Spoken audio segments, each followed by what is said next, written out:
Mga kahuwan, panoorin ang video na ito upang alamin ang pinaka-latest na balita tungkol sa lagay ng panahon at bagyo update today.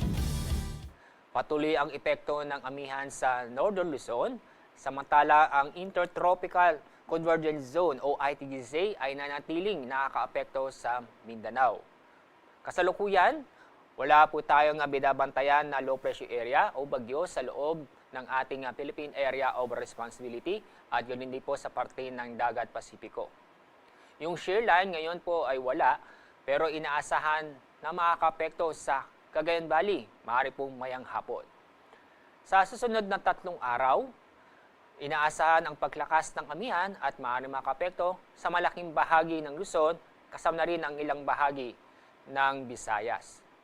Ang ITEZ o Intertropical Convergence Zone ay inaasahang makakapekto pa rin sa bahagi ng Mindanao. At yung shear line ay posibleng makakapekto sa silangang bahagi ng Luzon.